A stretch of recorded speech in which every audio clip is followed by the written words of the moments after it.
Et bonsoir à tous. Alors, première question de la soirée, bien évidemment, c'est moi qui la pose. Le son est-il bon? Merci de me le confirmer au plus vite. Et j'éteins mon téléphone. Bien, alors ce soir, je pense qu'il y a beaucoup de nouveaux dans le chat qui viennent pour la star de la soirée. Alors, j'aimerais déjà présenter ce que c'est un Guntober en direct. Eh bien, tout simplement, c'est une interview qui est standardisée avec toujours le même fil conducteur des propriétaires des chaînes francophones qui parlent d'armes. Alors, vous avez la liste de ces chaînes sur mon site, il y a le lien en description si vous voulez la connaître, et il y a 157, en fait 160, 157 chaînes qui parlent d'armes en français. Il y en a 3 qui n'ont pas voulu apparaître sur cette liste, mais vous avez déjà pas mal, vous avez de quoi vous amuser. 3e chose à savoir pour les nouveaux, c'est que les questions, du chat qu'on va poser à Code Reno, que vous voulez lui poser, eh bien, ce sera en fin de chat, c'est-à-dire à peu près dans 3/4 d'heure, 1 heure, grosso modo, ça dépend, si on s'étalera plus ou moins. Donc gardez vos questions pour ce moment-là, histoire qu'elles ne soient pas perdues, dans le vide pour rien. Bien, alors, est-ce que le son c'était bon? Oui, oui, parfait, nickel, très bien. Bon, on va pouvoir donc commencer. Donc ce soir, je reçois quelqu'un qui a fait de célèbres séries sur les armes de mer notamment, qui est une série très appréciée sur les armes et les militaires iconiques, des vidéos sur le thème de la défense, ce qui est, plutôt, pas très politiquement correct, des vidéos sur les conflits. Mais il ne peut pas être, complètement mauvais puisqu'il aime les bullpups, il a même critiqué un Glock, ce qui est formidable. C'est aussi un entrepreneur donc qui propose des stages tactiques dans les Deux-Sèvres et d'autres en Pologne avec enfin en association avec Ballistic 7. C'est quelqu'un de passionné aussi puisqu'il se lance dans le projet un petit peu fou de vouloir défendre les détenteurs d'armes à feu en France. Alors le grand public, l'a découvert après une satire tournée avec Papacito, ce qui a engendré des réactions plus ou moins grotesques, de politiques qui sont eux aussi plus ou moins grotesques. C'est aussi ce qui a marqué, donc le début d'une série noire, en tout cas intense, avec, la saisie de ses armes, la fermeture de sa chaîne, sans lien et plus tard, très récemment, il perd en Pologne son meilleur ami, Jean Thuil et dans le même temps, il se fait cambrioler et perd armes et ordinateur. Alors, j'en oublie et j'en passe, il en parlera s'il veut, mais sachez que, ce soir, si vous voulez connaître, plus de choses sur les embêtements de Code Reno, eh bien, il a fait un live la semaine dernière à ce sujet, donc je vous invite à le regarder. Bien et donc on parlera, ce soir, bien entendu, du présent. Pour moi, Code Reno, au-delà d'être le plus gros, guntuber français avec sa chaîne Vispacem, c'est quelqu'un qui a souvent tendu la main. Je me rappelle qu'il l'a fait avec l'ARPA, qui nous avait proposé de participer à son live sur le port d'armes. C'était, très gentil de sa part.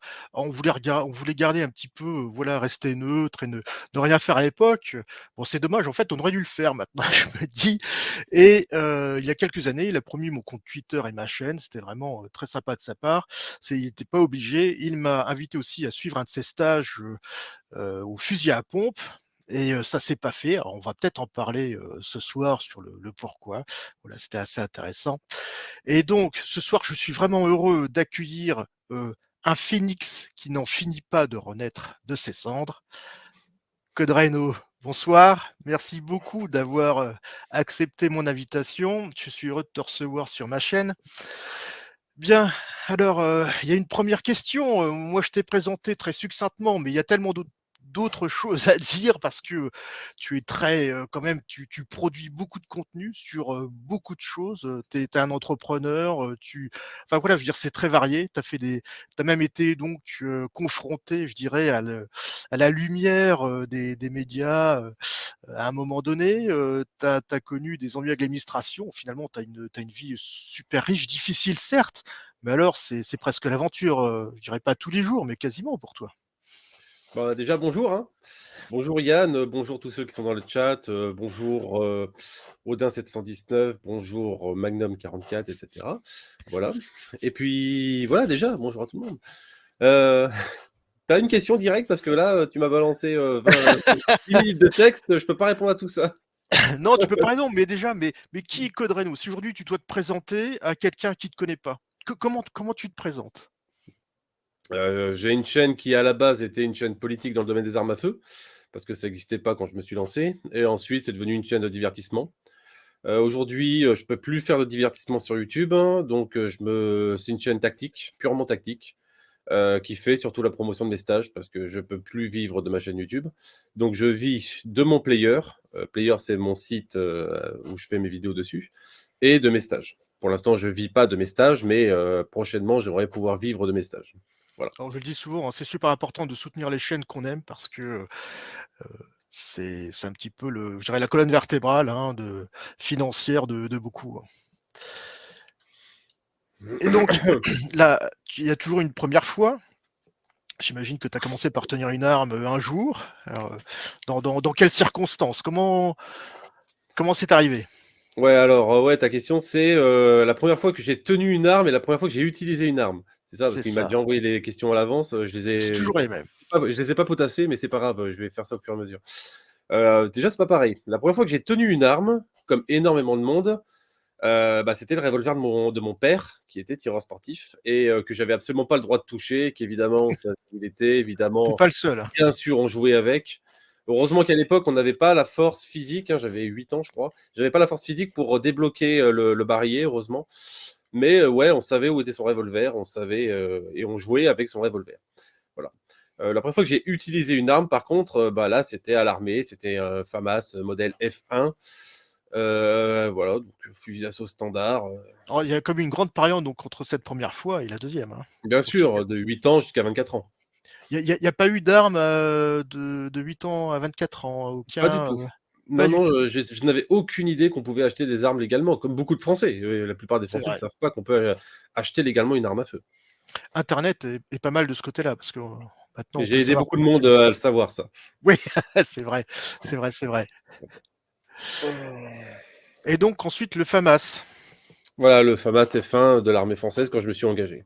Et ça t'a fait quoi en fait? Je veux dire, c'est parce que le FAMAS c'est un petit peu une Ça- arme tellement iconique, Ouais, je veux dire un que truc, on me le fait remarquer dans les commentaires, mais je l'ai remarqué tout à l'heure là. T'as 5,56 abonnés. C'est normal ou t'as bloqué le nombre d'abonnés pour arriver à ce chiffre-là? C'est génial. ouais, ouais, c'est extraordinaire, mais ça va Tu, augmenter là, j'en suis tu sûr. bloques jusqu'au 702 ou pas? Oui, oui, j'arrête ou 308, on va voir. Ouais. Ouais, pardon, tu disais? Donc ouais, Oui, 5,56 donc voilà. ouais, donc le FAMAS, ton expérience avec ce premier tir, Bah bien, j'étais content, c'était bien. c'était bien? Tu étais content? Bah ouais, je sais pas quoi dire d'autre, Bah, tu as voilà. quand même eu un rapport aux armes qui était, donc, sous l'angle de l'armée militaire. Et Ouais. comment ça se vit, ce rapport à moi, je me souviens, on avait un colonel, hein, dans l'ARPAC qui avait fait dormir ses hommes avec leurs armes pour les habituer et bon, ça avait un petit peu gêné, Ah non, bah non, c'est les normal, au contraire. Nous, on dormait tout le temps avec nos flingues et les instructeurs, eux, leur boulot, c'était d'essayer de venir nous voler nos armes. Donc on devait sangler nos armes à notre poignet. Donc voilà, c'est comme ça. Et si on se faisait voler notre arme, alors là, c'était même pas la peine, quoi. Là, voilà. Donc non, c'est normal, on dormait avec nos flingues. ouais, donc qu'est-ce qui t'a, disons, donné la vocation, pour YouTube? C'est-à-dire, tu à l'armée, tu pas passé tout de suite, j'imagine, à faire une chaîne YouTube. Qu'est-ce qui s'est passé ensuite? Oh, ça, c'était des discussions avec des proches où ben, tu connais cette discussion. Oui, mais si on a des armes à feu en France, ce sera comme aux États-Unis. Les fusillades, il y en a 3 fois par jour aux États-Unis, alors que c'est le seul pays qui a le droit de s'armer légalement. Il y a des fusillades tout le temps. Le jour où c'est pareil en France, il y aura des fusillades tous les jours. Des discussions à la con, en fait. Et du coup, j'en avais marre de toujours dire, mais non, mais c'est complètement con. Donc, du coup, j'ai lancé ma chaîne justement parce qu'à cette époque-là, il y avait aucune, zéro chaîne qui parlait de politique dans le domaine des armes. Parce que ça, c'est de la politique, hein, ce que je viens de dire. C'est vrai, il y avait Parler de ce sujet-là, c'est politique. Et à cette époque-là, il y avait 3 grosses chaînes YouTube.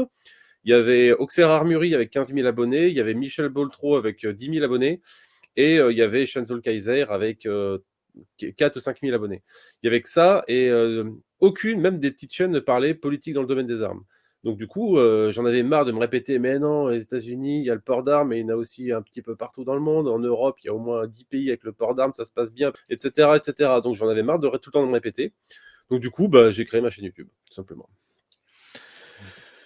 Bon, et donc, ça te fait quand même une longue expérience, hein, maintenant, d'utilisateur, enfin d'utilisation d'armes, hein, et j'imagine que tu as eu, alors tu as fait beaucoup de séries, donc sur les armes de mer, et compagnie, mais tu as quand même des petites préférences. Quelle est la pire arme que tu aies eu entre les mains et la meilleure?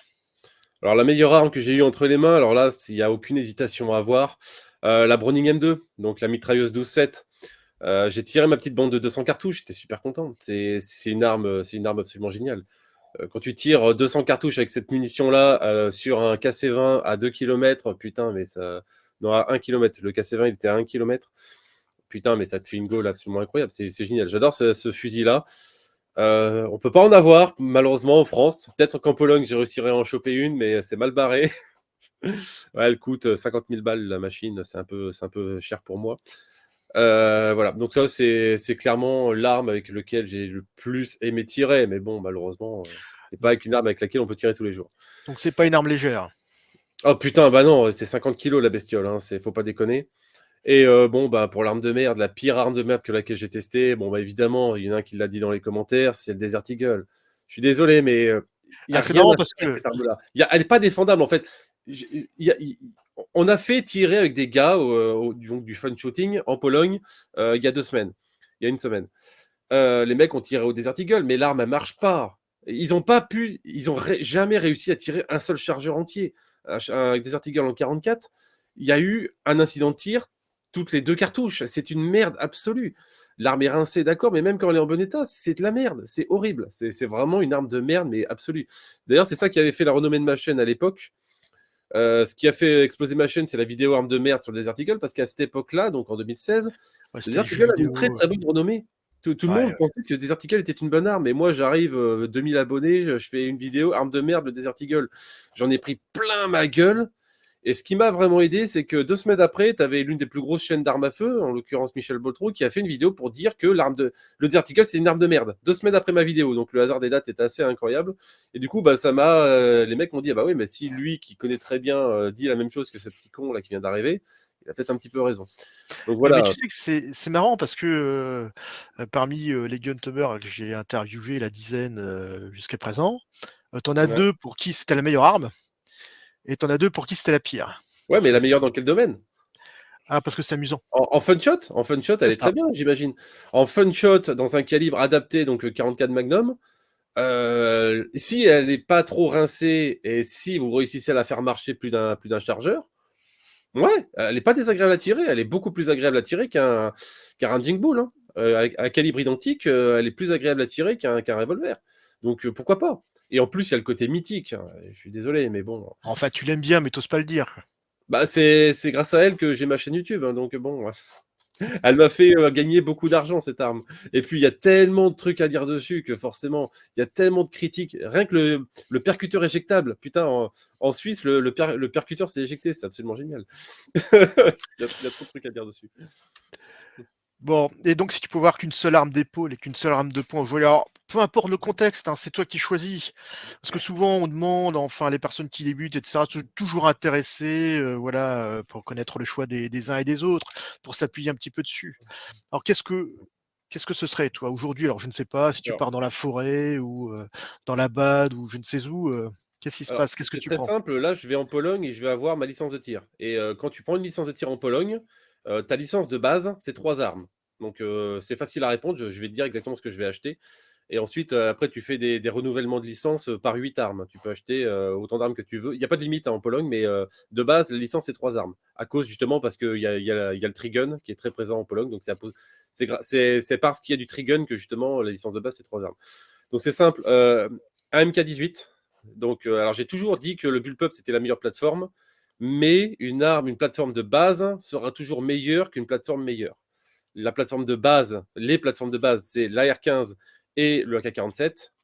Donc, sans limite de prix, parce que là, je ne prends pas en compte le prix, Pour moi, la meilleure arme que tu puisses avoir, ce sera un MK18, donc un AR-15 de chez Daniel Défense, équipé avec un Red Dot Sight, donc un endpoint comme M5 ou comme M4 militaire, avec un Perst 4, avec une petite Olight Javelot Protac, et dessus un petit silencieux Surfire, voilà, une petite sangle de chez Ferro Concept.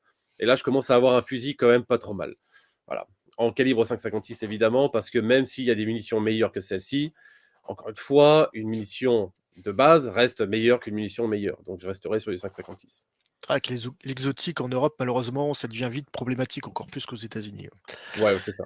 Et, Pour l'arme et- de poing, alors l'arme de poing, c'est très secondaire. Hein, c'est clairement, le Glock me va très bien parce que j'ai très très peu de chances de me servir d'une arme de poing dans le contexte dans mon contexte. Mais si tu retires l'argument du prix, donc j'achète vraiment l'arme que je veux, et du coup je vais m'acheter cette arme-là, ça serait un SIG 320. J'adore ce flingue, les nouvelles générations ont patché les gros soucis totalement rédhibitoires des premières versions. Je ne sais pas si tu connais, enfin tu connais certainement le problème du flingue qui tombait et qui percutait en tombant. ouais, mais Il n'y avait même pas c'était besoin de deux tomber modèles, d'ailleurs. mais bon. Voilà, c'était pas ce modèle-là? En fait, c'était un modèle qui avait une détente particulière qui était trop lourde, ce qui t'a entraîné vers le sol et qui déclenchait le tir. Alors, Ouais, si je c'est me ça, c'est souviens ça. bien. Donc les modèles récents n'ont pas ce problème-là. J'adore cette arme-là. C'est du DASA, c'est très bien. Mais encore une fois, c'est pour me faire plaisir. Je vais acheter ce que je considère comme étant la meilleure arme de poing. Dans mon contexte, un Glock me suffirait très bien parce que bon, ça fait le taf. Ça fait le taf, simplement. Et sans Oui, ouais, équiper, juste avec une lampe dessus. Pas alors, d'équipement, pas de. Je sais que toi, tu es très holosight. Alors, il y a une guerre entre les Red Dot Sight et les holosight. Moi, je peux pas blairer. C'est pas que je peux pas blairer, c'est que clairement, je suis du côté Red Dot Sight. Alors, pour plus d'infos, j'en ai fait une vidéo sur Player il y a quelques semaines. Voilà, tout simplement. et tu parlais d'armes de poing qui étaient moins utiles, mais moi je me souviens d'un moniteur suisse qui me disait que c'est en fait aujourd'hui l'arme de poing, c'est l'arme d'apparat un petit peu. Non, ouais, je suis plutôt d'accord. Je suis plutôt d'accord. D'ailleurs, l'arme de poing, militairement parlant, ça a toujours été. Enfin, ça a toujours été. Depuis longtemps, ça reste une arme d'apparat. C'est une arme qui est utilisée par les officiers, qui ont très C'est très peu de ça. chance de s'en servir, par les armes spécialisées, qui ont du coup de facto peu de chance de s'en servir, comme PDW pour les pilotes de char, et aussi pour les apparats. C'est-à-dire que les prises d'armes, les officiers ont leur pistolet. Tout simplement. C'est l'arme de poing, militairement parlant, a très très peu de chances de s'en servir. Et je me souviens pas avoir lu un rétex d'un militaire qui s'en soit servi. J'en ai eu quelques-uns, mais c'était lors d'une attaque par IED sur un convoi où il a été plus ou moins, enfin il a dû sortir de sa voiture dans un fossé Mmh. et t'as les mecs qui sortaient sur lui et il avait que son arme de poing, voilà, des choses comme ça. Parce qu'il avait que ça C'est sous la assez- main, mais sinon il a le choix entre son fusil d'assaut ou ça. c'est Voilà. ça, voilà, c'est généralement lorsque c'est vraiment la merde, donc en quelque sorte, c'est vraiment l'arme du dernier recours, hein. Et donc, tu as été faire un séjour en Pologne et j'imagine que tu as pu te faire plaisir. Alors, à part la MG42 de, je crois, de Jean Thuil, est-ce que enfin, quelle est la dernière arme que tu as utilisée là? Dernière arme, c'était un K47, le stage de tir que j'ai fait, tout simplement. Ouais. Donc, tu as pu utiliser quand même pas mal de. Il y a des choses sympas en prêt, j'imagine, où t'étais. Ouais, B7, il y a énormément d'armes, mais le problème, c'est que ce qu'ils considèrent comme étant une arme exceptionnelle là-bas, nous, c'est de la merde. Et ils disent, ouais, regarde, un superposé de calibre 12, c'est génial, c'est comme dans les films. Non, mais je t'explique, je m'en bats les couilles de ça. Ouais, regarde le fusil à pompe, c'est génial. Regarde un Glock 17, c'est incroyable, un Glock 17 comme dans les films. Non, mais je m'en bats les Ah couilles. oui, c'est marrant ça. Que, C'est ça, il y a plein d'armes qui disent, ouais, c'est incroyable, tu peux tirer avec cette arme-là, avec un CZ75 silencé, incroyable. Puis je dis, mais je m'en fous de cette arme-là. Voilà. Et par contre, je lui demandais des armes qui, pour lui, étaient des armes de merde ou pourries, et il comprenait pas pourquoi je voulais tirer avec. Un P99, il dit, mais pourquoi tu veux tirer avec ça?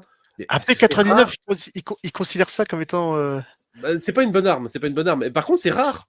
Et je dis, mais pourquoi tu veux tirer avec ça? Je comprends pas. Pourquoi tu veux tirer avec cette arme-là? Bah, je lui dis, c'est le pistolet de James Bond. C'est pour faire plaisir à ma mère. Elle verra le pistolet de James Bond. C'est une énorme fan de James Bond. Voilà, mais c'est rare à en crever parce que c'est pas une très bonne arme déjà. Surtout que c'est le modèle DAO, c'est une très très voilà, DAO pour Double Action Only. Voilà, c'est pas une très bonne arme, mais voilà, en Pologne, c'est vrai qu'il y a un choix assez débile et c'est vrai qu'ils comprennent pas pourquoi nous on choisirait telle ou telle arme. Mais prends le superposé de calibre 12, c'est super. Voilà, et voilà, ça Moi, c'est marrant. je me souviens de Grégory Leroy qui m'avait dit que son instructeur aimait beaucoup le HK VP9. Ouais, ouais, moi non, mais bon. Mais Et voilà, donc, c'est assez marrant. si toi, pour un petit peu clore ce chapitre sur les armes, si tu étais une arme, Ah! Ouais, ouais, ta petite laquelle question. serais-tu?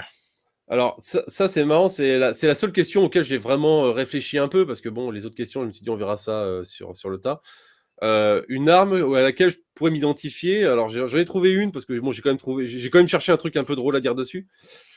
Je dirais que ça serait, la AA-52, donc l'arme automatique modèle 1952. Alors, qu'est-ce que Heu, c'est que la AA-52? alors c'est une mitrailleuse française, donc c'est une masse percutante à culasse ouverte, donc pour ceux qui connaissent, bon, ça pue la merde, hein, c'est un vieux mécanisme complètement obsolète aujourd'hui et qui fonctionne pas bien. La particularité de cette arme-là, c'est que quand tu lui tapes sur la gueule, elle devient complètement ingérable. Il n'y a plus rien à en tirer. Dès qu'elle se prend un choc, il y a impossible de lui faire fermer sa gueule. Voilà, dès qu'elle se prend un coup dans la gueule, c'est fini. En gros, le système d'aculasse de masse percutante, comme ça, dans la 52, dès qu'elle se prend un coup dans la gueule, elle part en rafale et elle fait ce qu'elle veut. J'ai bien le petit côté, la petite analogie dont dès qu'elle part en couille, il n'y a plus rien à en tirer. C'est-à-dire qu'en gros, c'est ça, putain. En gros, si elle veut tirer 5 cartouches, elle en tirera 5. Si elle en veut tirer 15, elle en tirera 15. Si elle en veut tirer 50, elle en tirera 50. Et si elle veut tirer la bande entière, elle tirera la bande entière et tu peux rien y faire. Tu attends juste qu'elle se calme. Tu attends simplement et tu comptes les points. Il n'y a rien à en tirer. C'est une arme ingérable dès que tu commences à trop l'emmerder. Et j'aime bien, j'aime bien. OK, donc Renault est une AA-52 pour rien en tirer. Voilà. Dès OK. que tu commences à m'emmerder, il n'y a plus rien à en tirer. Tu restes sur le côté, tu comptes les points et t'attends que je me calme. Voilà, j'aime bien. La NF1, la NF1 est tirée de la 52. En fait, la NF1, c'est la version modernisée de la A52. Mais c'est une vraie saloperie. Elle a été retirée de l'armée française en 2012. Bordel de merde. 2012, c'est incroyable. Dans 2013, pardon, 2013. C'est incroyable. Ah Cette oui. machine est une merde. Elle a été remplacée par la très mauvaise Minimi en 762.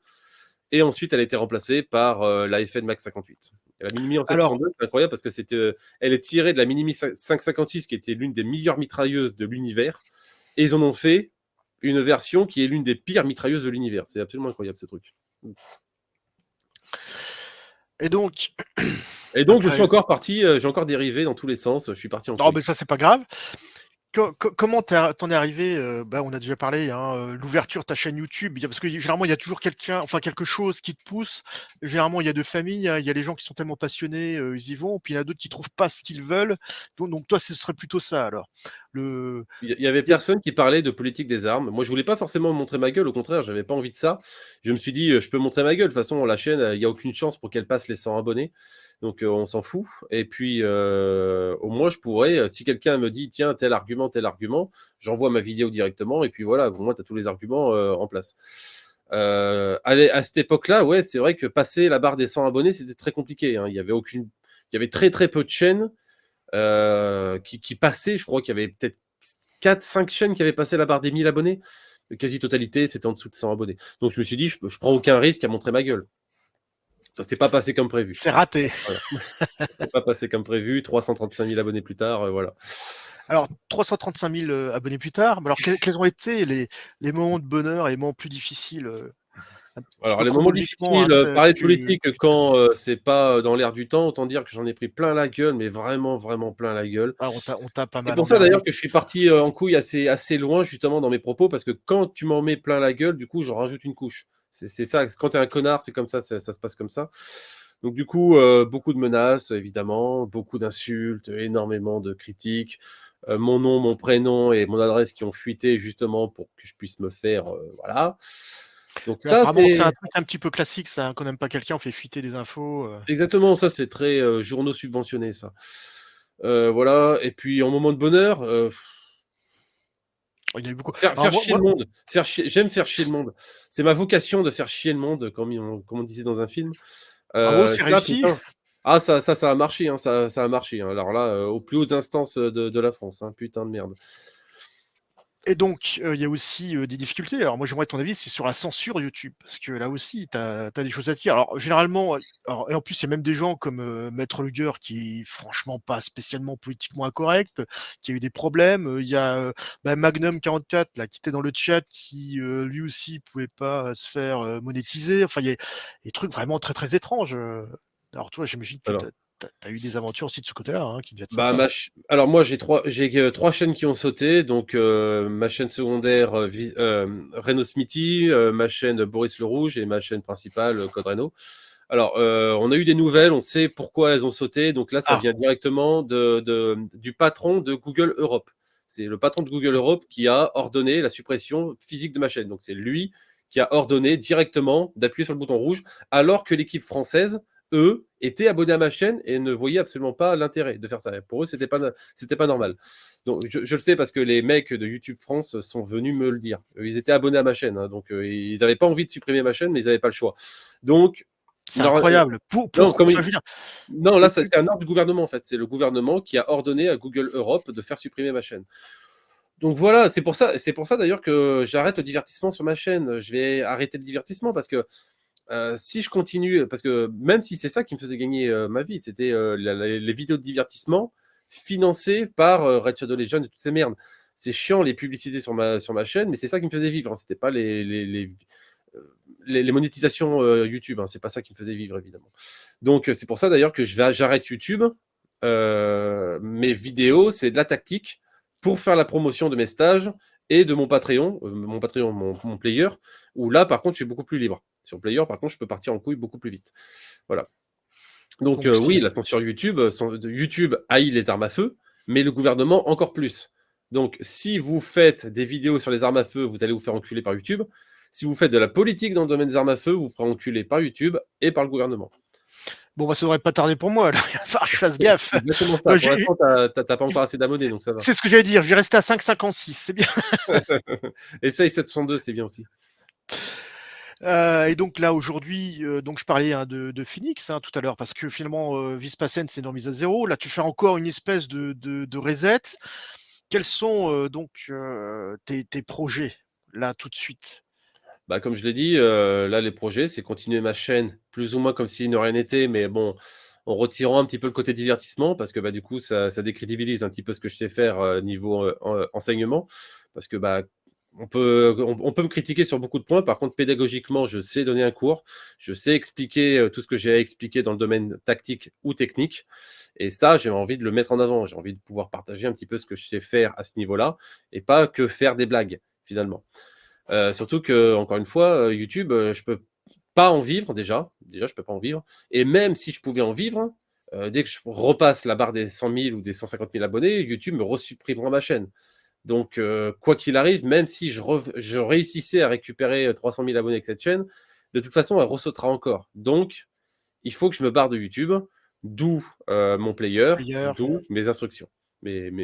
D'ailleurs, pour ceux qui m'ont fait des dons dernièrement, il y aura un état des lieux de ce que je fais des dons et cherchez pas, ça va être mon stage, mes stages. Ce sera les stages d'instruction que je fais dans les Deux-Sèvres. Remise à niveau du centre, ça sera du nouveau matériel de meilleure qualité, ce sera des murs amovibles. On veut faire un vrai terrain complètement 100% amovible à court terme et à long terme. Ce sera ça, parce que il faut que je me casse de YouTube, tout simplement. Donc alors c'est financement. exceptionnellement, j'ai changé un petit peu l'ordre des questions parce que, comme tu le sais, il y a la question du Guntuber qui te précède. C'était donc, le dernier Guntuber, c'était Kernos Ours Gris. Hmm. Et comme ça correspond, voilà, à l'ordre des questions, donc je te pose sa question. Tu vas voir, j'en faisais référence tout à l'heure. Tu étais à plus de 300 000 abonnés avec ta chaîne Code Reno et tu dépasses les 90 000 avec Vispassem, ce qui fait de toi une des plus grosses chaînes françaises d'armes, si ce n'est la plus grosse. Pourtant, il semble y avoir une certaine distance entre un tas de youtubeurs et ton personnage, entre guillemets, alors que tu as donné de bons coups de pouce à certains en parlant d'eux à une certaine époque. Comme avec moi, voilà, je pense à moi. Comment ressens-tu la chose? C'était une grosse erreur de faire de la publicité pour les autres chaînes d'armes à feu parce que tout le monde, il n'y a pas de cohésion.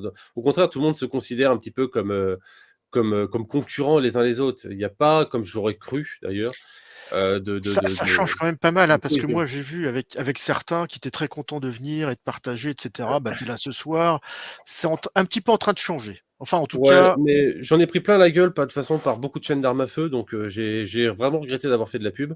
Il y a qui? Il y a Mickey Armement qui m'a toujours soutenu d'ailleurs. Je crois que c'est le seul. T'as si Paul Lefebvre aussi. Dans les chaînes noires, enfin je parle juste pour les chaînes d'armes à feu, hein, sinon Jean Carillo ou autre, voilà. En chaîne d'armes à feu, je crois qu'il y a eu que ces deux chaînes-là, à moins que je me trompe. Ouais, il y a eu toi aussi. Il y a peut-être Y Hydrales, voilà, il y en a très peu sur les 150 chaînes d'armes à feu, il y en a eu, mine de rien, assez peu.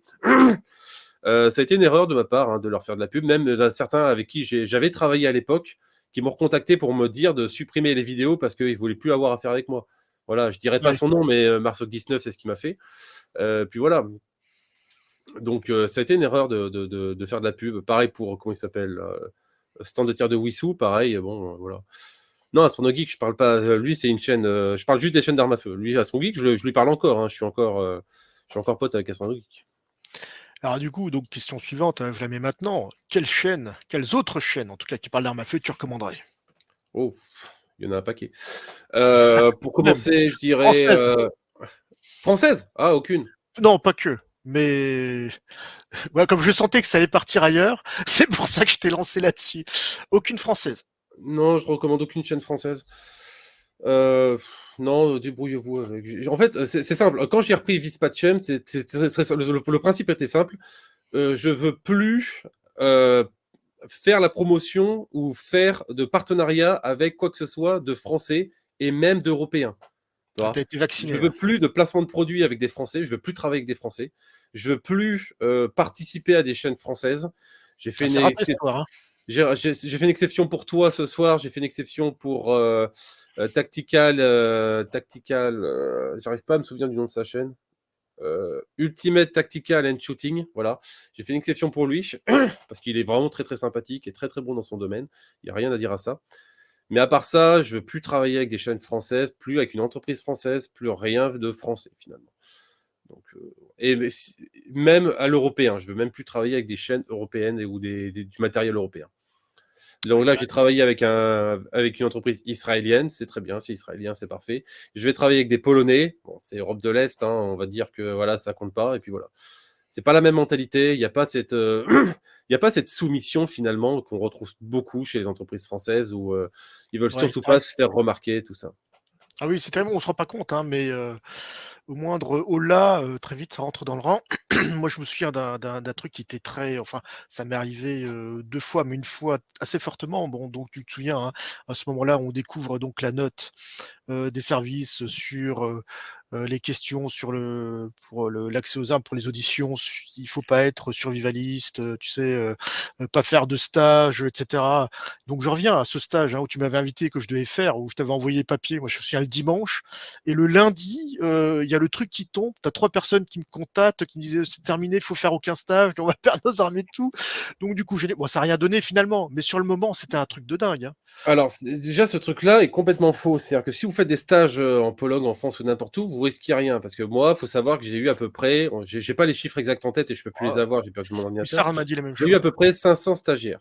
Tu vois, aucun, aucun n'a été fiché. Zéro. Zéro. Que ce soit en France, en Pologne ou en Suisse ou n'importe où, vous n'êtes pas fiché parce que vous faites un stage. Il y en aurait beaucoup trop. Beaucoup trop et il y a pas d'intérêt en fait. Il n'y a pas d'intérêt. En fait, il y en aurait beaucoup trop. Il n'y a pas d'intérêt et en plus, c'est justifiable. Voilà. Je veux dire, quand vous voyez la gueule de la criminalité en France, on peut comprendre pourquoi est-ce que les Français ont envie d'apprendre à s'armer. Voilà, donc vous ne risquez rien à faire un stage, où vous soyez d'ailleurs. Donc on va passer à la D'ailleurs, pour revenir un petit peu sur cette note, ouais, une plainte est toujours contre Darmanin, enfin contre le ministère de oui, l'Intérieur, pour, contre cette note savoir tout qui est ça vient. totalement illégale et qui, elle est totalement illégale tout simplement. Elle n'a pas été diffusée légalement.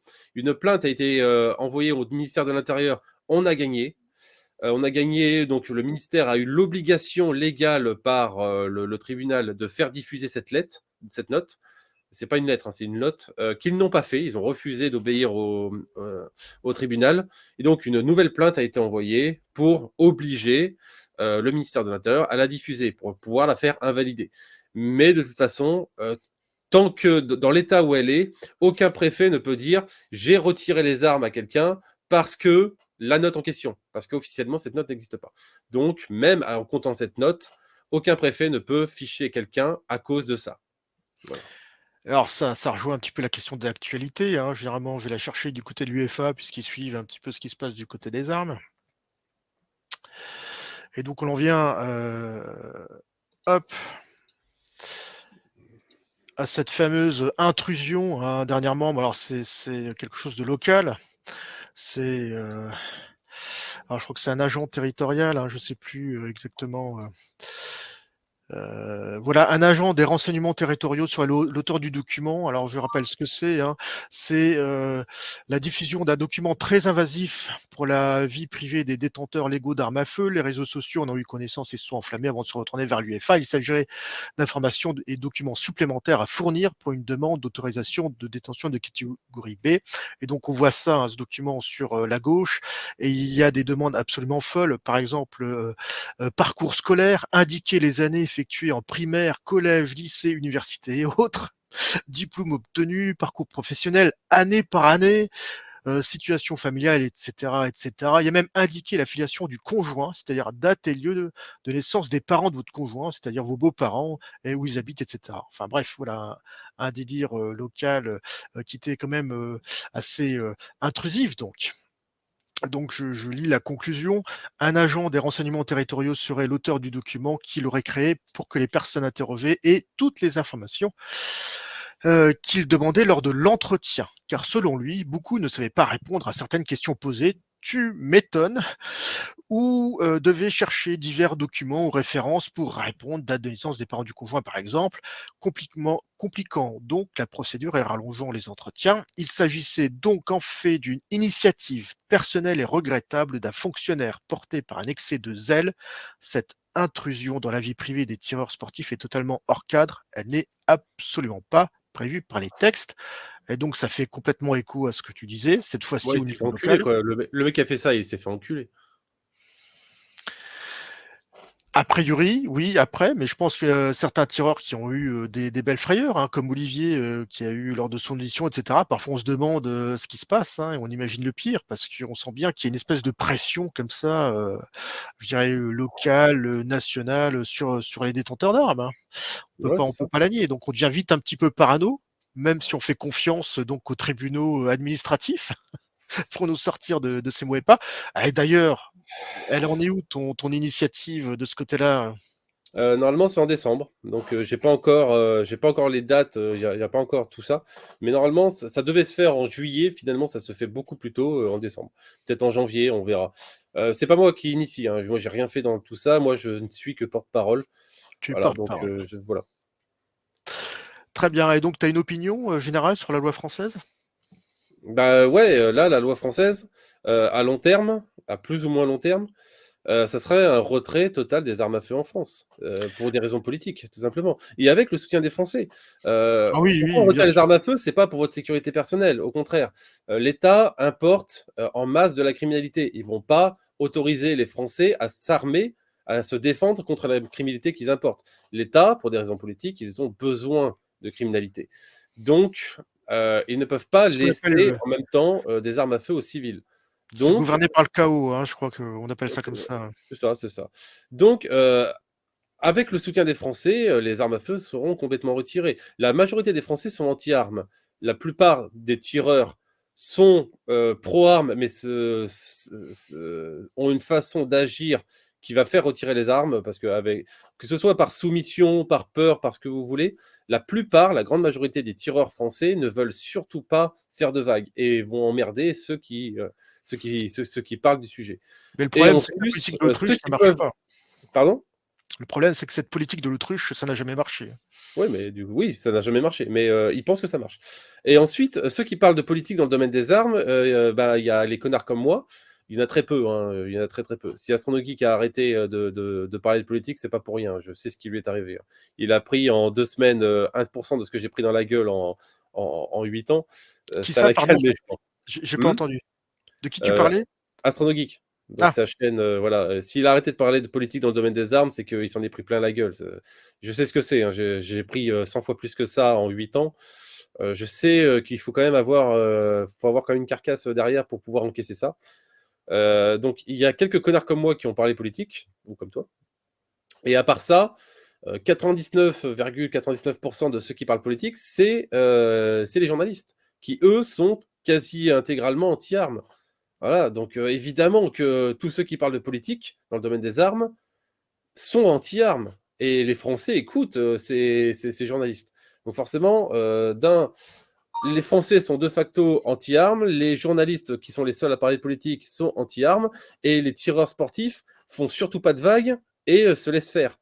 Évidemment, à long terme, même à plus ou moins long terme, il y aura plus d'armes en France, tout simplement. Regardez ce qui s'est passé en 70 ans. En 70 ans, on a perdu beaucoup de droits, mais en 5 ans, on en a perdu autant qu'en 70 ans. Tu vois un petit peu. Les premières restrictions contre les armes, une bon, bah, accélération, oui. c'était. Je disais, il y a effectivement une accélération. Moi, je m'étais amusé comme ça à dater les événements, enfin les restrictions, et on en voit qu'il y en avait 2016, 2018, 19, et puis tout d'un coup, à partir de 2020, C'est ça a ça. augmenté. On s'en rend pas compte, mais ça y est, vraiment une accélération. Et Depuis puis, 2018, oui, c'est vrai que c'est complètement parti en couille. c'est ça, et c'est à partir au même moment que, alors tu sais, on avait beaucoup de demandes d'interviews et de choses comme ça à l'ARPAC.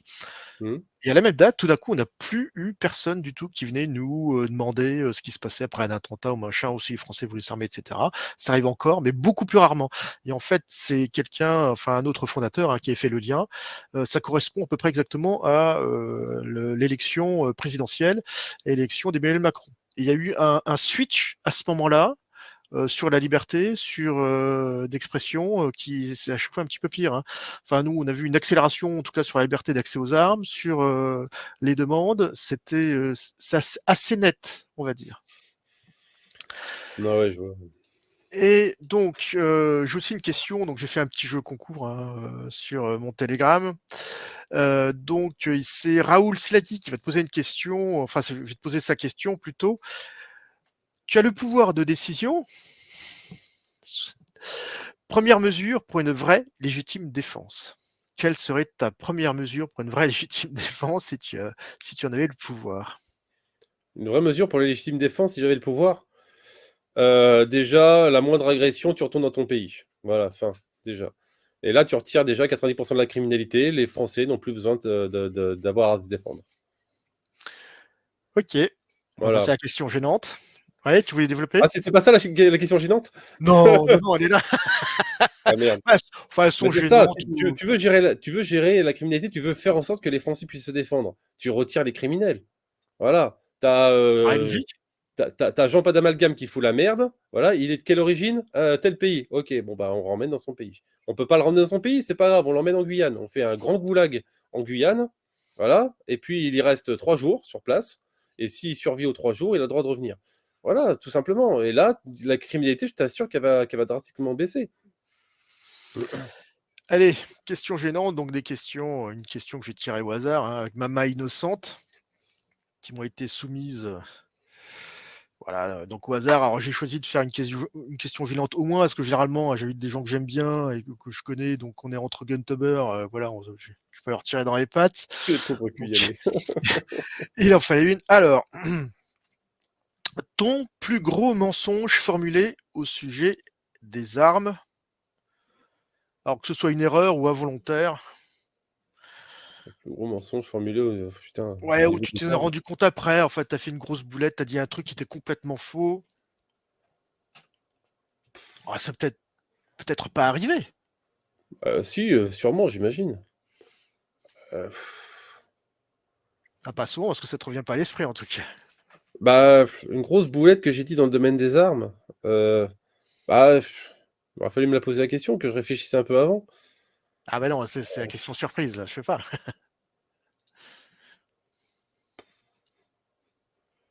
Une arme que j'aurais dit que c'était bien alors qu'en fait c'était de la merde, peut-être? Ouais, Non, c'est plutôt l'inverse d'habitude. Euh, D'habitude, c'est des armes de merde que je trouve que finalement, elles sont pas si mal, mais bon.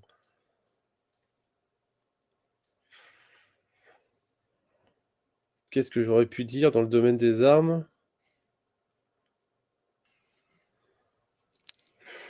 Bah, écoute, tu vas y réfléchir. Ouais, Et voilà, là, c'est ça. on va passer donc aux questions eh bien, du public, hein, du chat. Donc, si vous avez une question pour Rhino, il est là, il va vous répondre. Et on a fait toutes les questions, là? Non, les questions, mes questions, oui, mais maintenant, il y a tout un Attends, tas de attends, public. t'en as raté une, je crois. Attends, la dernière. Quel est ton conseil principal à quelqu'un qui débute le tir? Ah oui, oui, oui. Difficulté et bonheur, pourquoi une chaîne YouTube? Autre chaîne recommandes-tu? Tu veux pas que je recommande des chaînes non françaises? Ah oui, Pour le c'est coup. vrai, mais c'est vrai que je t'avais coupé, qu'on n'ait pas été. Bah, vas-y, recommande tes chaînes. Pardon, excuse-moi. Et puis, ton conseil pour un débutant. Chaîne non française, bah, pour les chaînes européennes, déjà, je vous conseille UF Pro. Pour moi, c'est la meilleure. Clairement, c'est la meilleure chaîne que vous pouvez avoir dans le domaine des armes à feu.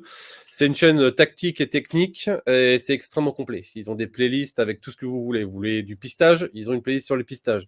Vous voulez du tactique, ils ont sur le tactique. Sur le technique, ils ont le technique. Vous voulez du protection VIP, assez récente comme playlist, elle existe. Vous avez tout ce qu'il faut sur le tactique. C'est une excellente chaîne YouTube. C'est pas la plus grosse qui existe au monde, mais clairement pour moi, c'est ma grosse référence. J'adore cette putain de chaîne YouTube. Vous avez Polenar Tactical, c'est une chaîne tactique et pareil, un petit peu technique. Il présente des armes et surtout, il est très drôle. Il est très très drôle. Donc les deux chaînes là que je viens de vous dire, c'est des chaînes slovènes. Polenar Tactical est vraiment très très drôle. Ses chaînes les plus vues, ses vidéos les plus vues, c'est les parodies de youtubeurs justement. Vous avez quoi attendez, il y aurait et les stratégiques. Donc, et les stratégiques, alors, ouais, les stratégiques, c'est les pionniers, c'est les premiers, c'est vraiment, c'est la référence. Ils étaient là avant la poudre, hein, clairement. C'est eux qui ont posé leurs couilles sur le tactique. Si vous allez les voir, d'ailleurs, vous serez pas dépaysé parce qu'il y a un youtubeur français dont je tairai le nom qui a complètement repris la chaîne, que ce soit les Ah oui. thèmes, que ce soit la façon de parler, la façon de présenter, que ce soit les miniatures sont identiques. Donc, vous irez voir, ça va pas vous dépayser. Il y a quoi d'autre? Il y a Task and Purpose aussi, qui est vraiment très bon, parce que lui, il présente du military, des armes, surtout des armes militaires, mais il présente beaucoup de military. Il essaie d'être drôle, il n'y arrive pas, mais il essaye d'être drôle.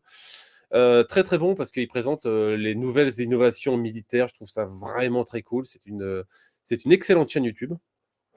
Attendez, je regarde un petit peu mes abonnements. Ça va être plus facile si je regarde mes abonnements plutôt que si j'essaie de m'en souvenir.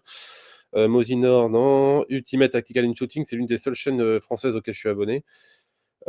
Problème de gros calibre. Alors, si vous voulez du divertissement, il y a une chaîne russe qui s'appelle Problème de gros calibre. C'est n'importe quoi. Le mec, il fait des débilités incroyables. Polénar, Dirty Civilian, ça, c'est rien à voir. Garantum, évidemment. Task and Purpose, Tatiana Ventos, UF Pro, Milspec Mojo, qui est pas mal aussi. TRX Arm, évidemment, Military Archive, Administrative Result, bon, pareil, c'est une base. Steve Div, si vous aimez le gore, non, je vais pas partir là-dessus. Tactical Rifleman, Military Story, Jagger, Tactical Girlfriend, Sunbay, Misha's Gun, Ronin Tactical, à l'armée de terre. C'est con, mais ouais, en chaîne française, la chaîne de l'armée de terre est très sympathique. Ils sont vraiment sortis les doigts du cul il y a 5-6 ans. La chaîne de l'armée de terre est vraiment une très très bonne chaîne d'armes à feu qu'on oublie souvent. Parce que bah, c'est étatique, évidemment, donc on oublie souvent ces chaînes étatiques. Mais la chaîne de l'armée de terre et la chaîne de la Légion étrangère sont de très très bonnes chaînes. Civdiz, oui, ça, c'est non, ouais, Civdiz, c'est une chaîne de rétex, hein, pour ceux qui ne connaissent pas. Très très bon, très très bon. Et donc, ton conseil aux gens qui débuteraient le tir Clem aujourd'hui? Clem a raison, le port d'armes au milieu du public doit être réservé aux pros. Pourquoi? Pourquoi il devrait être réservé aux pros? L'année prochaine, j'aurai mon port d'armes. Je pense Parce pas qu'il est que pro, ça j'imagine, dérangera ou quelqu'un. voilà. Donc, ouais. Alors, Ah oui, les conseils pour les débutants, c'est ça? ouais, Conseils pour les débutants. Euh, Déjà, bon, je vais être clair. Soyez honnête. Soyez honnête avec vous-même. Que vous soyez pas honnête envers le directeur du stand de tir, avec l'administration, avec tout ce que vous voulez, parce que pourquoi est-ce que vous voulez acheter une arme? Ah, c'est pour le tir sportif. C'est parce que j'ai vu les JO, les Jeux Olympiques, tout ça, de et je veux faire Rio. du tir à 24 mètres. Voilà, ça, vous pouvez le dire à un directeur de stand de tir, vous pouvez le dire à vos proches, vous pouvez le dire à l'administration, tout ce que vous voulez, aux gendarmes, tout ce que vous voulez. Mais soyez honnête avec vous, dites-vous, qu'est-ce que vous voulez foutre avec une arme? Est-ce que c'est pour la survie? Est-ce que c'est pour la défense personnelle? Est-ce que c'est pour un cas de conflit armé? Pourquoi? Pour du survivalisme, pour de la chasse, pour ce que vous voulez. Et achetez votre arme en fonction de ce pourquoi vous voulez acheter une arme à feu. Ne vous dites pas, une arme, c'est fait pour le tir sportif, j'ai acheté une licence de tir sportif, je vais acheter des armes de tir sportif. Non. C'est la J'ai défense acheté une arme. personnelle, acheter une arme de poing, acheter un PDW. C'est pour du conflit armé, acheter un fusil d'assaut, acheter un DMR. C'est pour de la défense avec une catégorie C, acheter un pompe, acheter un 12 semi-automatique. Vous voulez chasser, acheter telle ou telle arme. Vous voulez du conflit étatique, mais avec du conflit armé, mais avec un fusil de précision, acheter un fusil de précision et une arme de poing, etc., etc. Si vous voulez faire du tir sportif, évidemment, acheter un fusil à plomb et un cache-œil, évidemment. Vous faites comme moi, hein, moi ce que je dis, ce qui est absolument vrai, si même vous voulez pas mentir, moi je fais du tir loisir d'armes aptes à la défense. Voilà, moi je fais du tir de Ça combat, m'intéresse je m'en aussi. bats les couilles. Bah, Voilà, c'est comme le tar, hein, c'est le tir aux armes réglementaires. voilà, moi je fais du tir de combat, c'est comme ça, je vais pas le cacher. Le problème, c'est que beaucoup ne veulent pas se l'avouer. En fait, pourquoi est-ce que déjà aussi, ouais, il y en a qui dit ça dans les commentaires, c'est exactement ça ce que dit Joker Fly 5 là. Un port d'armes, c'est une responsabilité. Pourquoi est-ce que la plupart des Français sont anti-armes? Pourquoi est-ce qu'ils sont anti-armes? D'un, il y a un Ils côté propagande, mais il y a aussi veulent une pas parler de ça. déresponsabilité. Je ne veux pas me défendre, c'est au travail de l'État de le faire. Et c'est ça qui ne va pas, parce que l'État ne veut pas de citoyens. L'État n'a pas envie d'avoir des citoyens, ils ne veulent pas avoir des Français qui sont aptes à gérer les problèmes de la cité. C'est ça un citoyen à la base, hein. C'est quelqu'un qui participe aux problèmes de la cité. Ils ne veulent pas des citoyens, ils veulent des contribuables qui payent, qui votent pour eux et qui ferment leur gueule avant de crever. Et les Français sont d'accord avec ça, à partir du moment où ils n'ont plus la responsabilité de leur propre défense personnelle. Ils ne veulent pas de cette responsabilité. Oui, la criminalité est en hausse, eh ben, on va demander au gouvernement de mettre plus de police. Ils peuvent pas, c'est pas la police qui va te protéger. Mais voilà. Oui, Et donc, la cette police ne se déresponsabilité, téléporte j'ai même pas pas. envie j'ai même pas envie de dire des responsabilités, j'ai envie de dire infantilisation des Français et le fait, c'est ça le fait que les armes à feu vont être tirées en France. Allez, on va passer aux questions. Question Une de mitrailleuse pas trop Mitch. chère, conseillerais-tu? MG42. Mitch, as-tu des soucis sur le Keltec avec les double tap? Oui, double coup. Double tap avec un Keltec, au contraire, il est plus adapté. L'arme est plus équilibrée et le recul se fait au niveau de l'épaule. Non, le double tap est parfaitement adapté avec un bullpup. Au contraire. Non, il n'y a pas de problème avec ça.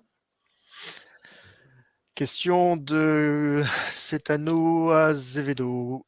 Pourquoi en France c'est un tabou de mélanger politique et les armes? Bon, t'as un petit peu répondu là, Parce hein. que les Français ne veulent pas qu'on mélange les deux, alors que les armes est un sujet politique. C'est un tabou de parler de politique dans le domaine des armes, parce que si tu creuses un peu, il n'y a aucun argument derrière. Il n'y a aucun argument anti-armes sur ce sujet-là. Et ceux qui parlent trop bien de politique, on leur fait fermer leur gueule, tout simplement. C'est un tabou parce que c'est censé être clos. Le sujet est censé être clos. L'arme, c'est En pour fait, il est en train l'État. de La s'ouvrir en ce défense, moment. c'est pour l'État. Fin. Si tu es pas content avec ça, on va t'enculer. Tout simplement. C'est un tabou uniquement parce qu'on a décidé d'en faire un tabou. C'est tout. Question de Bloody Motivation. Quelle est du coup la meilleure version du P320 actuellement? Il y en a beaucoup, hein, c'est difficile de répondre.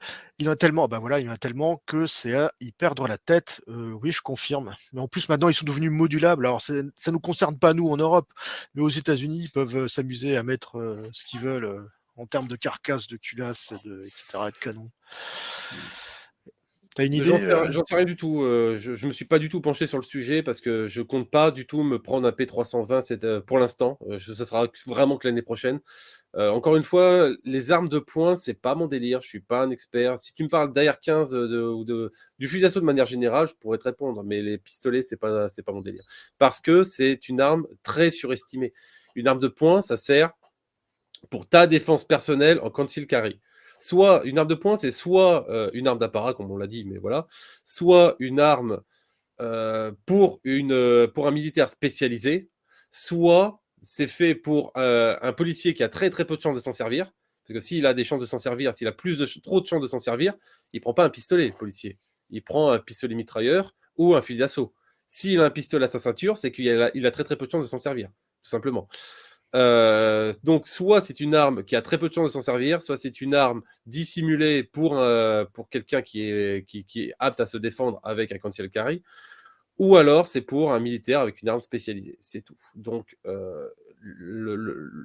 la légende urbaine du pistolet offensif, ça a été essayé, ça marche pas, c'est de la merde. Voilà. Une arme de poing a très peu de chances de s'en servir. Et pour ceux qui vont me dire, oui, mais les militaires, ils ont des armes de poing, ils s'en servent tout le temps. C'est le thème de ma prochaine vidéo. Si vous voulez ouvrir votre gueule, attendez ma prochaine vidéo, je vais en parler. Justement, le thème, ce sera l'arme de poing au combat avec les transitions d'armes. Au sujet des bonnes idées, question de Mr. Ouais. Simon. Que penses-tu du lance-clou en 22 à blanc? Pourquoi pas? C'est pas con. C'est une arme fabrication artisanale, ça existe, hein, je le connais. Beaucoup utilisent. Je sais pas pourquoi en 22 par contre. En général, c'est des cartouches de 9 mm qui sont utilisées pour les splits. Voilà. C'est un ghost gun, c'est de la merde. Voilà. Qu'est-ce que tu veux que je pense de ça? Allez, C'est totalement illégal et puis voilà. question suivante de Magnum 44. Est-ce que YouTube t'a pas fait grossir les chevilles ou la tête? Ça n'a pas l'air, hein. Je pense pas, je pense pas avoir la grosse tête. Ça m'étonnerait. Clem, on a déjà répondu. Enfin, tu as déjà répondu. Ah bon? Clem? Mais le youtubeur contre le port d'armes, enfin, qui paraît-il Ah ouais. est contre. Bah après, lui, c'était un gendarme, je crois, ou un policier. Donc la plupart des forces de l'ordre sont contre parce qu'ils veulent garder leur, Leur leur privilège. monopole, voilà, leur monopole et leur privilège, si tu veux, dans le domaine de la défense, de la défense personnelle, de la défense des autres. C'est encore pire que tout. Ouais, mais Ils moi veulent j'ai pouvoir être vu. les seuls à pouvoir défendre les Français. Alors qu'encore une fois, un policier ou un gendarme, c'est 90 cartouches par an. Moi, une séance de tir, c'est 300 cartouches. Donc, lequel est le mieux entraîné, lequel est le plus apte? Non, c'est juste politique. C'est pas pour la défense des Français ou quoi que ce soit. Les policiers et gendarmes ne sont pas aptes à défendre les Français. D'un, parce qu'ils ne sont pas du tout entraînés pour, et de deux, parce qu'ils ne sont pas toujours derrière nous, tout simplement. Pour pas se télétransporter. Alors moi, pour la petite histoire, hein, j'ai déjà eu un policier qui m'a dit qu'il était contre parce qu'il avait quand même pas fait tous ses efforts et toutes ses études pour que n'importe qui ait le port aussi. Voilà. Question de François Bro. Question. Un avis sur les armes de chez Shadow System, le Hammer 901 par exemple. Alors, c'est des clones de Glock un petit peu customisés, voilà, et qui valent très cher. Non, aucun avis là-dessus, non. Aucun avis là-dessus. Alors, question pour Codrano, sa chaîne préférée de hentai. Ça, c'était un mème du début de la chaîne où je faisais croire que Oui. j'avais un faible pour les Asiatiques et que j'étais à fond Mais, hentai. C'était le personnage que j'avais créé. C'est pas resté très longtemps, du coup, ce délire où je mettais des hentai partout Mais j'ai jamais été pro hentai. J'aime bien, je trouve ça assez mignon, surtout pour les parodies et tout, mais en fait, non, c'est pas du tout mon délire, en fait. mais par contre, une chaîne de survivalisme, moi, je crois pas que tu en aies cité. Hein. Non, j'en ai pas cité. Non, j'en ai aucune, en fait. Je m'intéresse pas aux chaînes, en tout cas. Je m'intéresse beaucoup aux articles. C'est vrai que j'étais beaucoup sur les blogs survivalisme. Sinon, non, je regarde pas plus que ça. Peut-être Piero San Giorgio, mais c'est tout. Ça fait longtemps que je regarde plus ces trucs-là. Une réflexion. Renault, une arme que tu as descendu alors que c'est bien. Les revolvers en 22. D'accord, mais en quoi c'est bien? Oui, Non, c'est ça. non, mais si vous C'est pouvez me pas bien. dire en quoi c'est bien? Parce que C'est bien tous les pour mecs qui rien. me disent, tous les mecs qui me disent: «Oui, mais l'arme est létale». Oui, d'accord, mais un pistolet à clous, c'est létal. Oui, mais oui, c'est létal, oui, mais n'importe quel fusil à plomb est létal. Un revolver en 22, c'est bien pourquoi? C'est pour faire du tir, il y a pas de problème, c'est très bien. C'est pour faire de la survie, c'est de la merde. Du combat, c'est de la merde. Tu veux faire quoi avec un revolver en 22?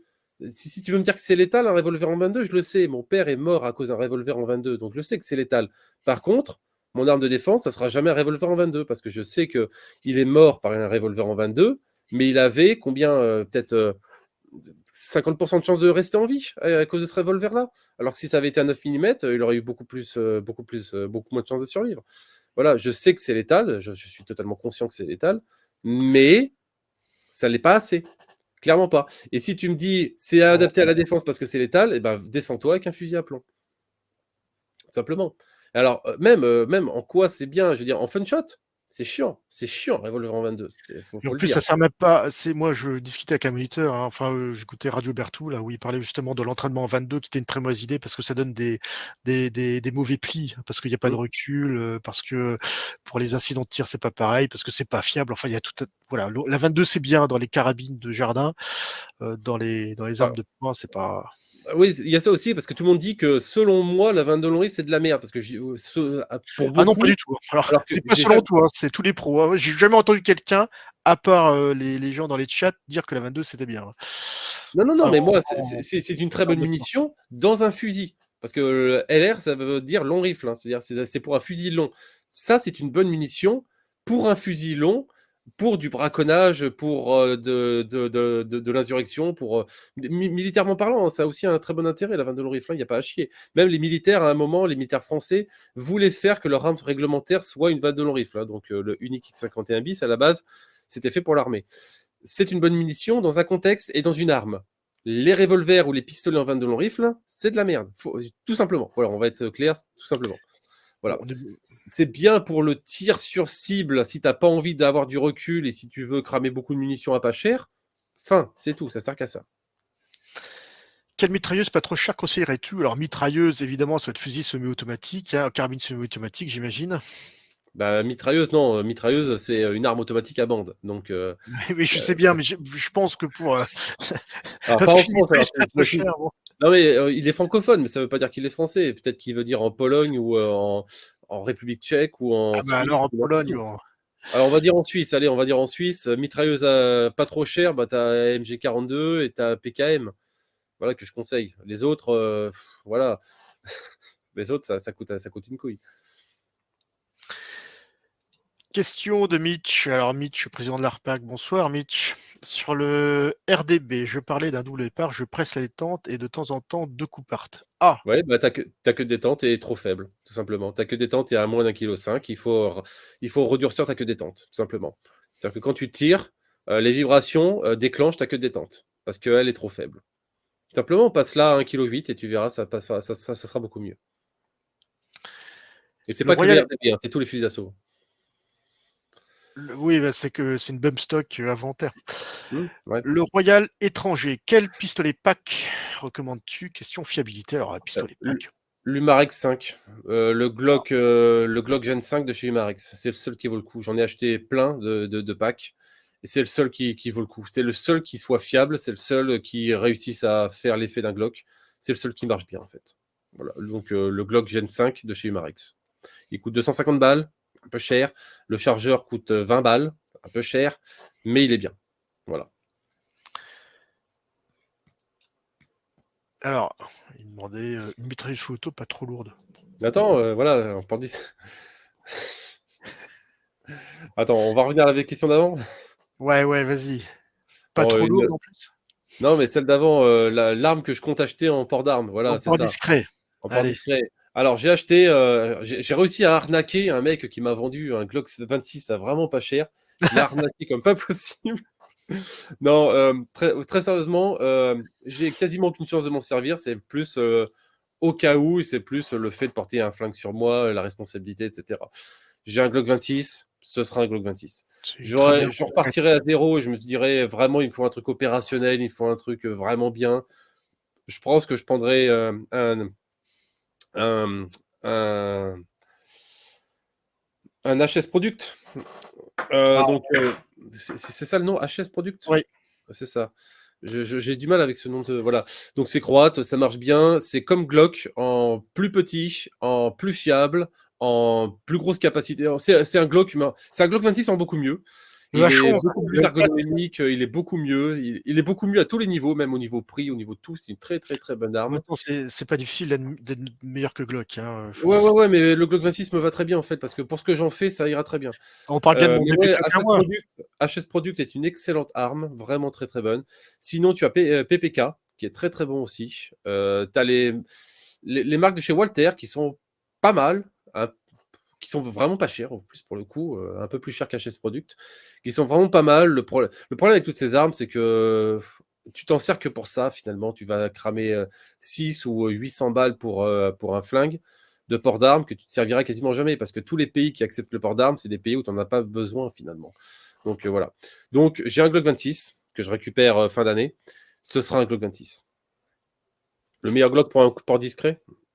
Une arme de poing, c'est une arme de secours, oui. Ouais. Alors pour un port discret, le Glock 43. Le Glock 43X. Glock 43, tout court. Glock 43, c'est un Glock 26 en simple pile. Donc c'est un Glock 26 beaucoup plus fin, beaucoup plus fin. Tu as une version 6 coups, une version 10 coups. Donc le Glock 43X est bloqué en 10 coups. Le Glock 43 fait du 6 coups et du 10 coups avec la capacité de mettre un chargeur adapté pour la main, donc ergonomique. Donc le Glock 43, très bon Glock. Question pour Renaud d'Arbalète du Limousin. Salut Limousin. C'est lequel ton fusil de calibre 12 préféré? Ton tromblon? Ah oui, parce que tu avais fait une vidéo sur le tromblon. Hein, Ouais, c'était une vraie. C'est le pire calibre 12 que j'ai jamais vu. Oui, mais en plus, alors déjà que le calibre 12, ça a du recul, mais en plus, si je me souviens bien, il avait encore Il plus de avait recul. beaucoup plus de recul alors qu'il était beaucoup plus lourd. Ah oui, donc Calibre 12 préféré, j'ai une grosse affinité pour les petits bretons. C'est une marque qui s'appelle le Petit Breton, tout en aluminium, très léger, vraiment très bon, très fiable. Et malgré qu'il soit extrêmement léger, pas de recul. C'est incroyable. Je ne sais pas par quelle magie vaudou ça marche, mais ce fusil, cette gamme de fusils est absolument incroyable. Petit Avec breton. des trucs des concepts assez intéressants en plus. Donc j'aime beaucoup la production Petit Breton. Mon armurier en a rentré quelques-uns, on les avait testés à une époque. Vraiment très bon, j'en avais acheté un. Donc j'aime beaucoup cette marque, c'est français en plus. Sinon, en calibre 12 vraiment préféré, si tu me dis prends l'arme que tu veux et va au combat, Benelli M4, hein, cherchez pas. Et oui, mais il y a de très bonnes reproductions Benelli M4. Non. J'en ai essayé plein, des reproductions turques. Bon, c'est de la triche, hein, c'est du turc. Les fusils turcs, c'est du chinois, hein, clairement. Voilà. Baby Breton, oui, c'est pas Petit Breton, autant pour moi, c'est Baby Breton. Voilà. Benny M4, c'est clairement le meilleur du marché. Donc, la capacité est très cool. 6 plus 1 plus 1. Vraiment très bien. Fabrice, que pensez de l'AR-15 de Vernet-Caron en Ukraine? Je ne savais pas que Vernet-Caron avait envoyé des. Si, tout le monde en a envoyé là-bas. Qu'est-ce que tu veux que je pense? C'est un bon AR-15. J'aime bien le AR-15 de chez Vernet-Caron parce qu'il reste correct niveau prix. La qualité est très correcte, il n'y a pas à chier. Même si l'acier, bon, bah, c'est du turc, hein, c'est un peu con, voilà. Et bizarrement, je crois que c'est les seuls AR-15 d'Europe à ne pas acheter MacPool comme des connards et à acheter Fab. J'aime beaucoup l'ergonomie des Fab. Fab, c'est pour les grosses paluches, hein. C'est pour ceux qui ont des grosses paluches taille XXL. Il y a très peu qui achètent Fab et Vernet Caron le fait. Leur arme est de base ambidextre, elle est de base en Fab, elle est de base en 14.5. Voilà, c'est une très bonne arme, hein, Vernet Caron. Voilà, mais voilà, j'ai rien d'autre à dire. Et le 22 Et Winchester le 22 Winchester, alors.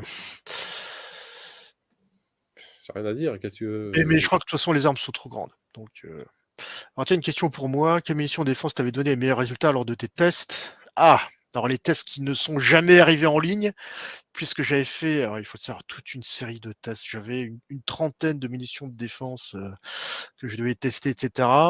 J'avais fait les premiers calibres, 45, sur 6 calibres, 45, 40 Smith Wesson, 9 mm, 9 mm court, 38 spécial et 300 ouais, enfin voilà, 5 ou 6. Et arrive la fameuse note, etc. Donc, je n'ai pas pu montrer tout ça parce que voilà. Donc, j'avais fait, mais je vais juste vous donner, enfin, je vous conseille plutôt d'aller voir ma vidéo sur le pouvoir d'arrêt. Voilà, il y a des principes généraux. En gros, vous prenez une munition américaine d'au moins 124 grains. Voilà.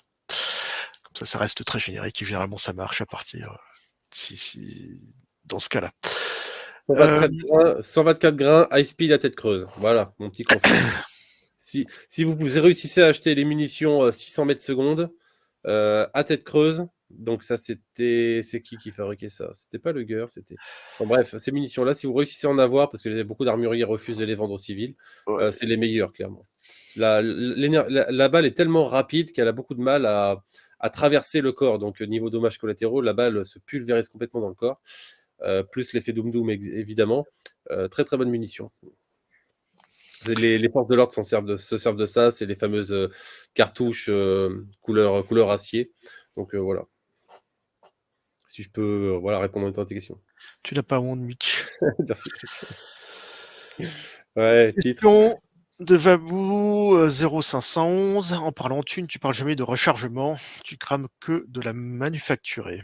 Oui, je ne crame que de la manufacturée. Parce que déjà, si tu veux cramer de la recharger, il faut savoir exactement et avoir très confiance envers celui qui a rechargé. Donc s'il veut t'enculer, il te met une munition mal rechargée et va te faire foutre. Il nique ton fusil et il te crame la gueule. Donc j'ai pas envie de ça.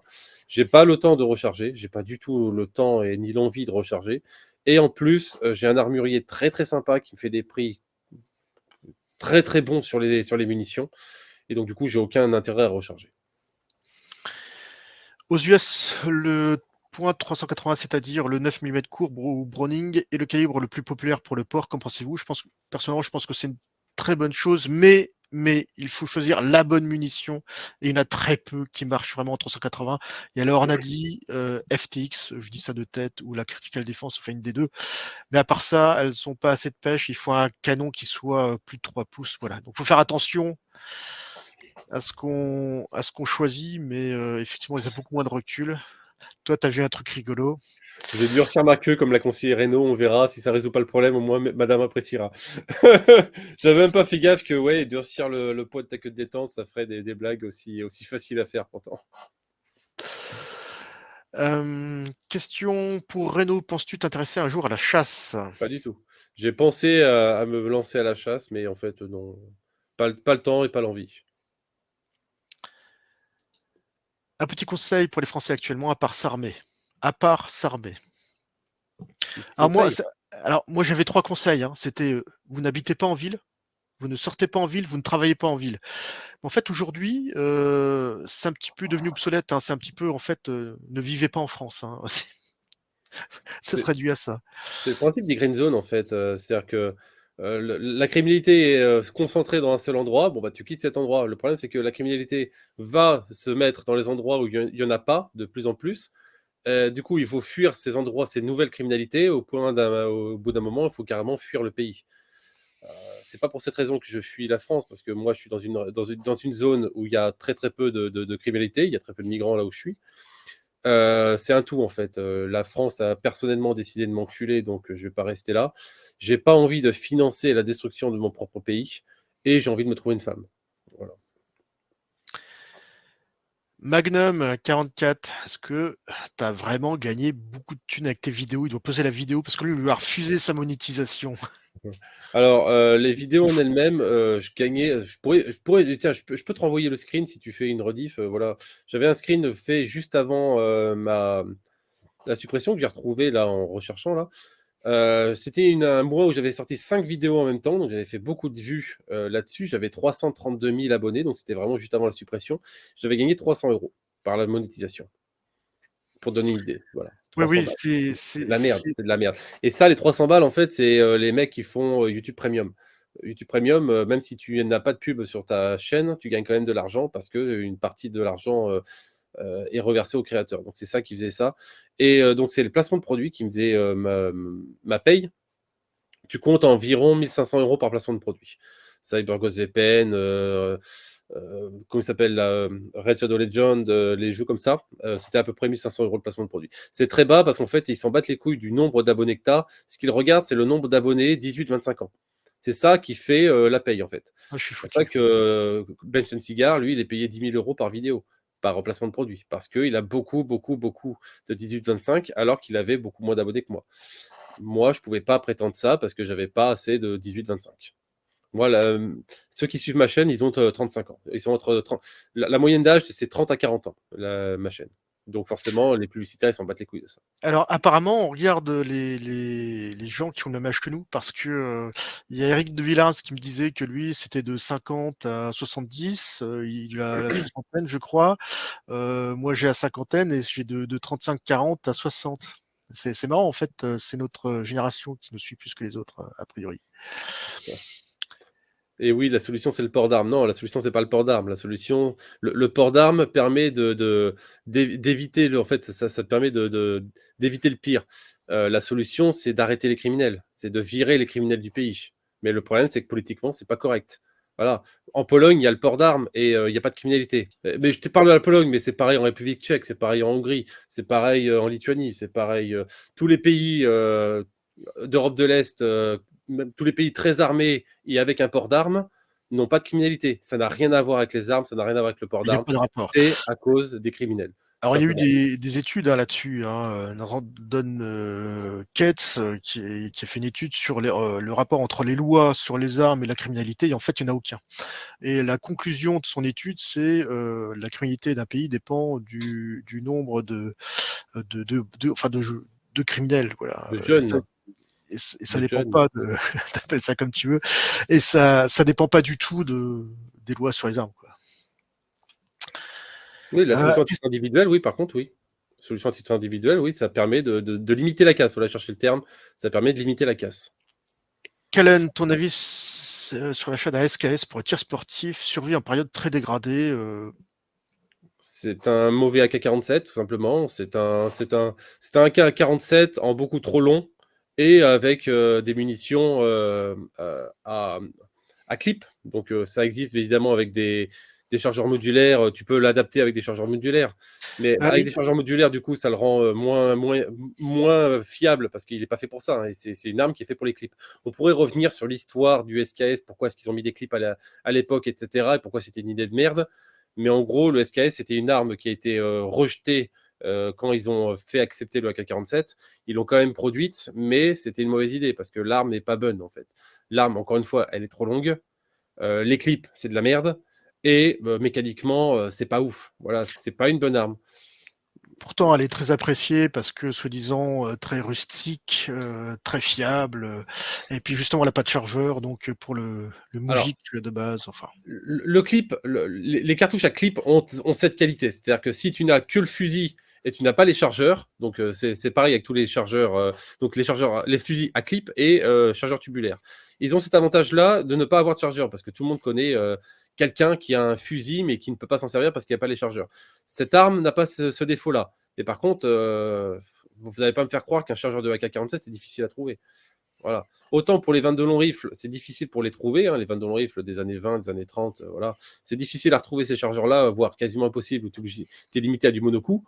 Par contre, les chargeurs AK-47, vous me dites, je peux pas en trouver, ou des chargeurs d'AR-15 ou autres, c'est de la mauvaise volonté. N'importe qui peut trouver des chargeurs type G3, AK-47, USM1, AR-15, des chargeurs de base, des chargeurs Glock, tous les chargeurs de base, des armes de base, vous les trouvez très facilement. Donc cet argument, non, il n'est pas bon. Le SKS, c'est pas une bonne arme. Fin. Question de Corentin, ton poudre noire favori? J'en ai fait une vidéo sur ma chaîne, Player. Le Pieta 1858 inox, canon court.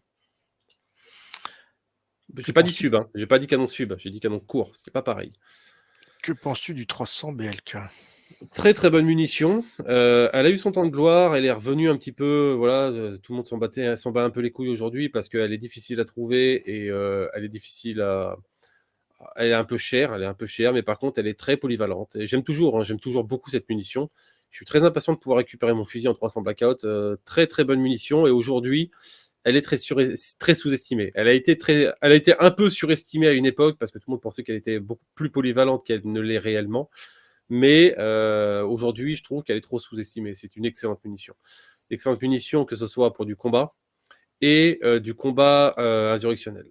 Donc tout ce qui est combat, on va dire, pas insurrectionnel contre l'État, c'est on va dire du combat, comment dire, les civils contre une armée qui envahit ton pays, on va dire, parce que c'est le concept qui a été beaucoup posé à Grozny, où les mecs, où les civils se posaient dans les bâtiments et tiraient avec des vannes dans le rifle, donc indétectable, très bien, très très cool.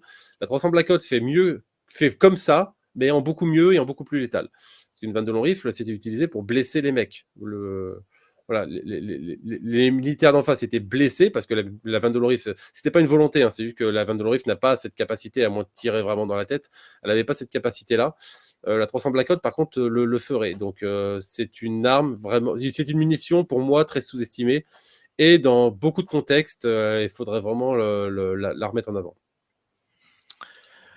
Des nouvelles d'Y Hydrales, il va bien, Ouais, je a lui ai pas parlé priori. depuis très longtemps, lui.